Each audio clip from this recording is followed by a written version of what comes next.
What up? What it is? What's popping? It's the neighborhood nice guy, K Dot, and I am here with a special guest. First things first, welcome to the very first episode of the season of Codename Mercury. This is going to be a very, very exciting episode because, again, my special guest needs no introduction, actually, because she is, the Hall of Famer, always the best. Cindy Brunson, lead play-by-play analyst for the Phoenix Mercury. How are you doing this afternoon? Are you asking me that after I watched Phoenix end a Yes. 17-game road losing streak and handing Becky Hammond her first loss to the Mercury? I am goody good. I can only imagine, to be honest with you. I can only imagine. And again, the Phoenix Mercury, obviously, with last year having the dip in, I would say, contention and competitiveness, we've seen a full-fledged kind of like, I don't want to say like rebuild. I want to say more of a reconstruction or retool, if you will, because we know that last year we dealt with a lot of injury. We dealt with a lot of, contracts and rookies coming in and out of the lineup, and then an abrupt change in leadership from a coaching standpoint. So it was a lot. But this year, again, new coaching staff. We have new free agents, a blockbuster trade that happened. So with the additions of Natasha Cloud and Kahleah Copper coming in, we've seen a whole new regime of the Phoenix Mercury, and so far, they look extremely good. So, the first thing that I wanna ask you is, how are you feeling? This is just a night and day difference. The promotion around the team is Arizona instead of ARERA, as in new era, to your point. And that is really starting to stick.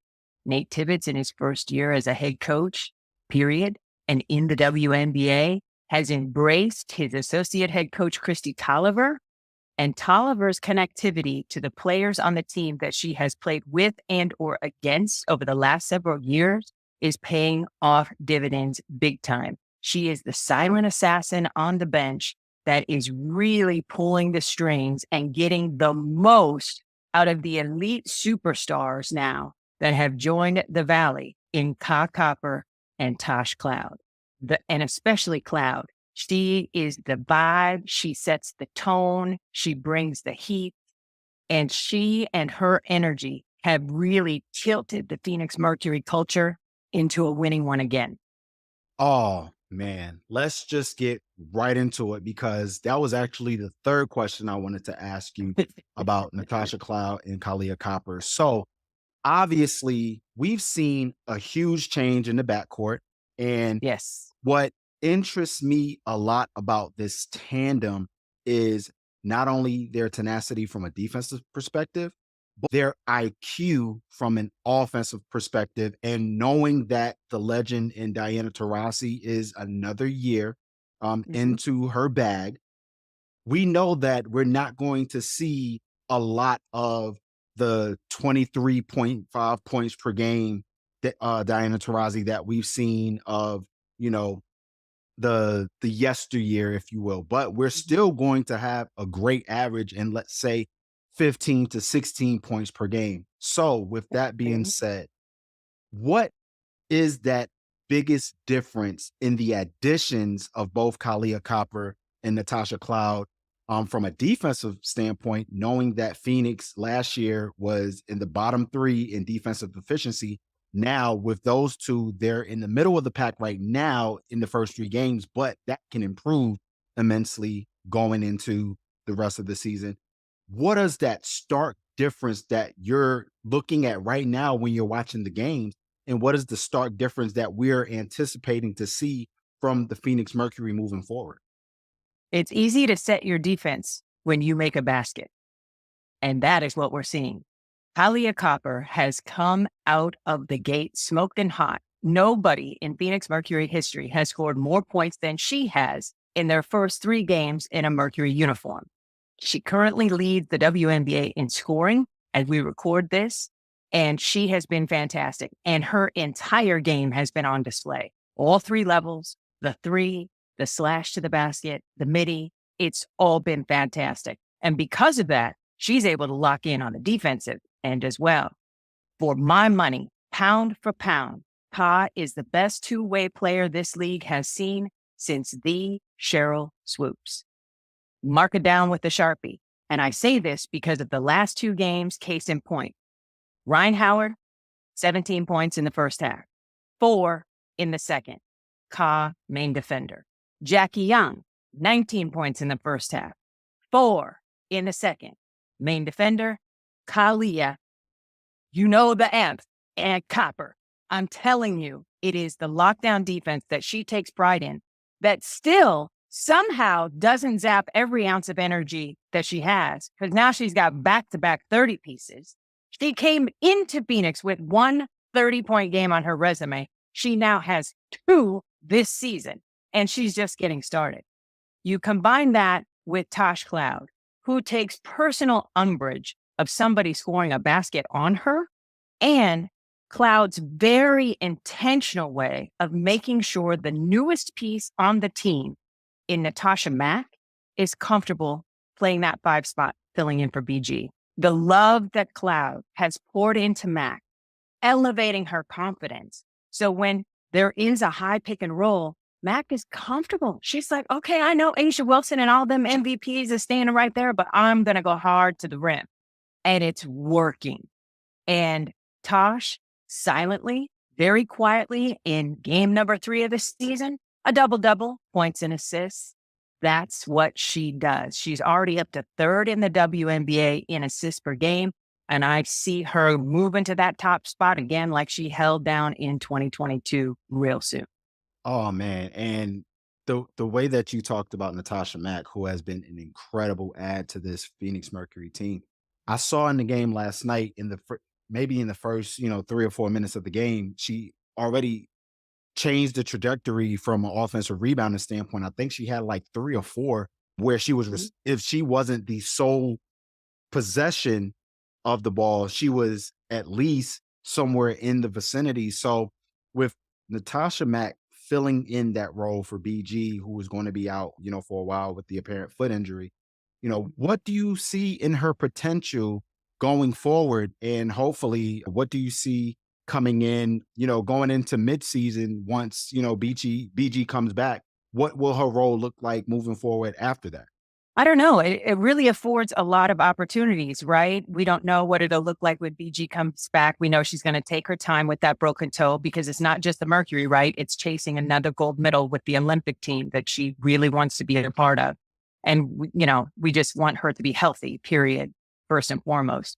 But with Matt gaining confidence now, when it does come down to crunch time later on in the season, it affords Nate Tibbetts the opportunity to play Mack and BG together at once, to be a wicked combination on the floor.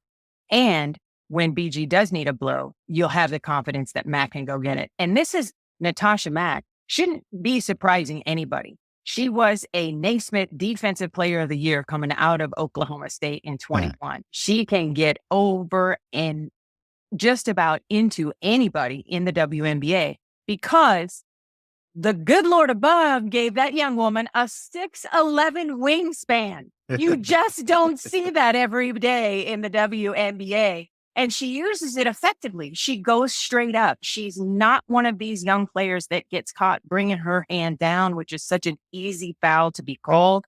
Cameron Brink is still learning that for the Sparks. And so that is what made Mack so lethal early, because she doesn't get into foul trouble. And because she crashes the glass like it is her job, Phoenix is no longer in the basement when it comes to rebounding. We're the 5th in rebounding in the league. We were dead last darn near every category a season ago. Right. And it's so nice now to go, woo, we're 2nd in scoring. We're, 2nd in 3-point efficiency. We're, the numbers are just going up and up and up. And because Tosh Cloud is running the show, that turnover number that got as high as 18 a game last season is down to 12. That is simply remarkable, simply incredible, simply amazing.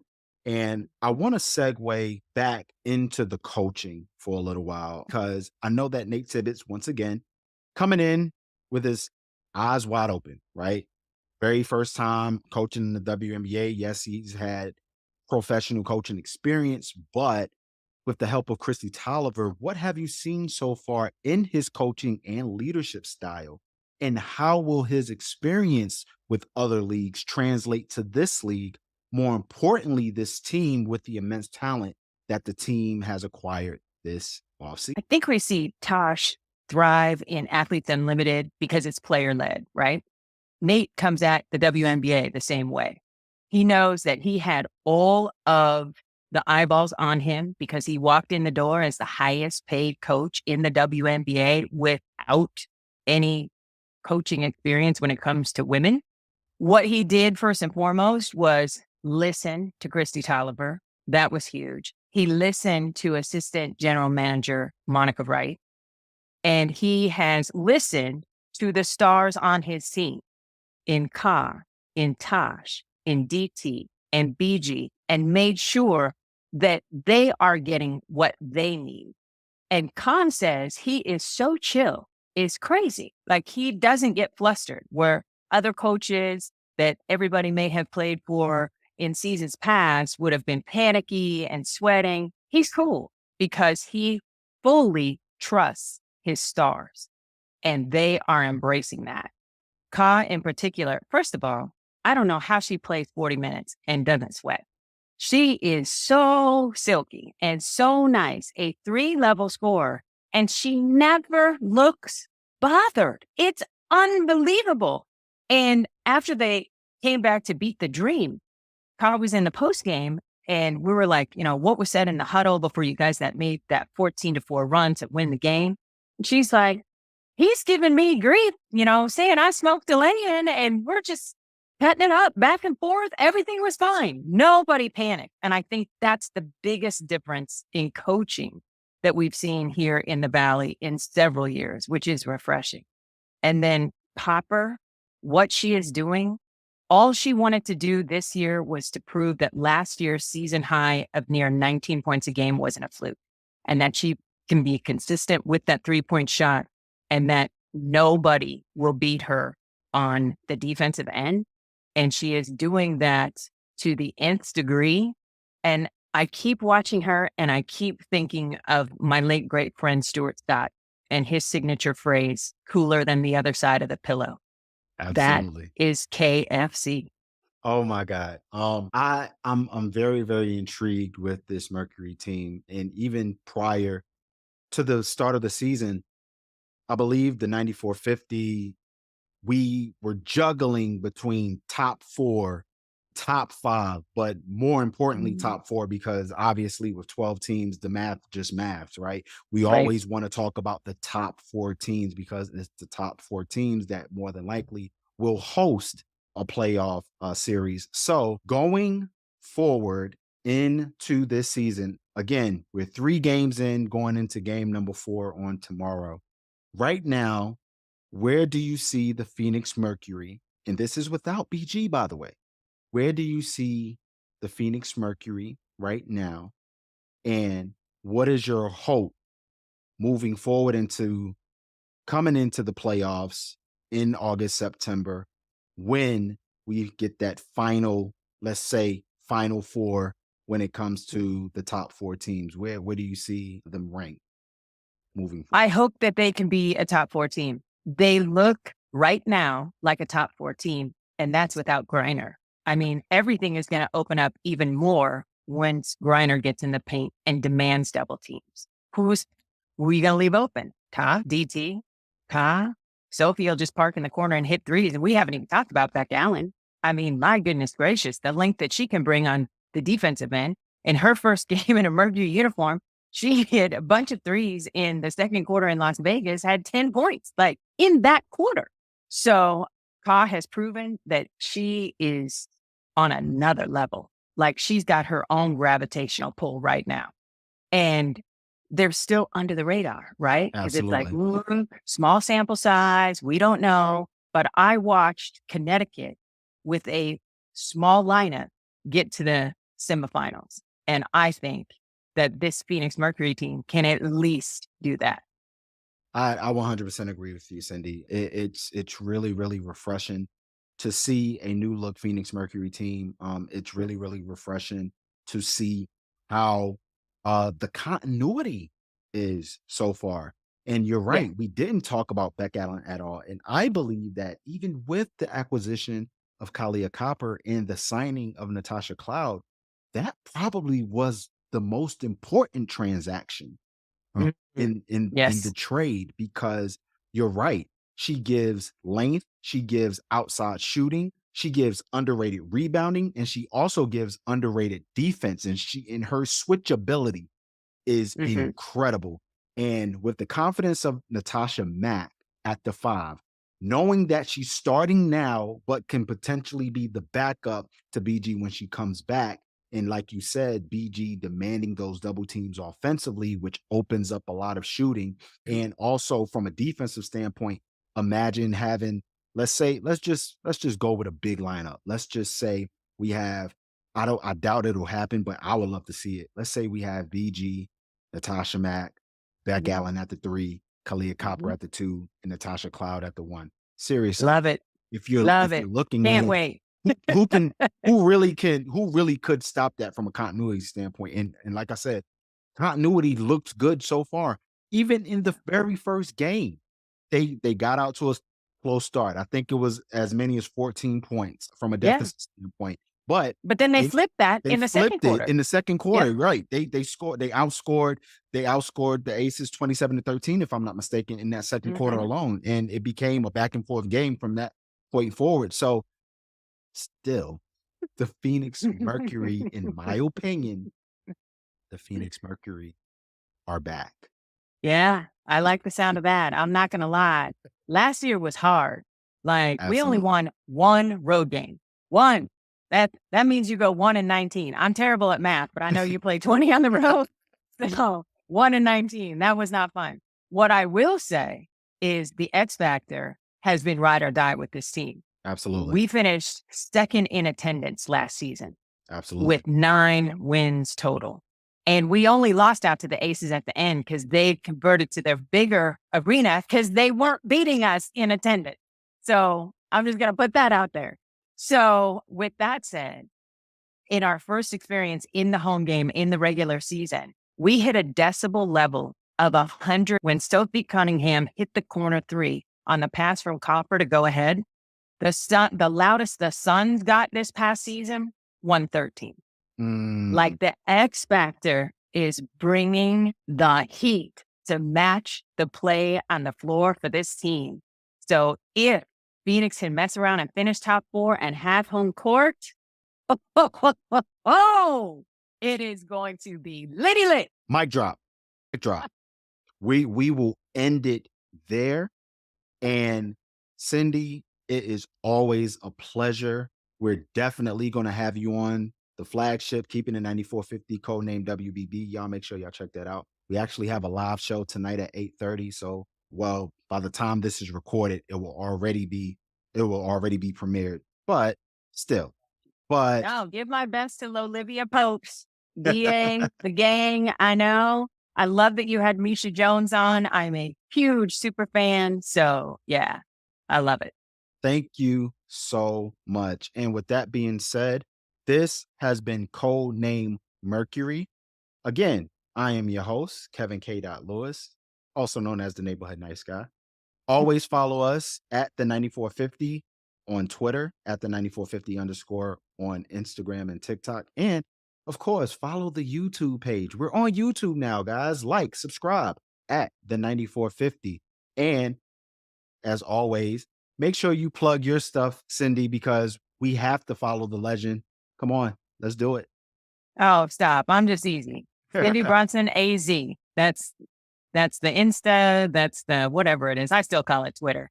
Yeah, that's where I'm at. Same thing on Threads. So yeah. And be sure you're checking out the Mercury. This team is legit. The culture has changed. And Tosh Cloud said at Media Day that she was here to bring the championship level basketball back, the dynastic play back. and she is doing that. Absolutely. And we cannot wait for more Mercury games. We can't wait for more Mercury talk. So, again, Mhm. with that being said, this has been Codename Mercury. I am your host, Kevin K. Lewis. And as we always say, love is love. Peace.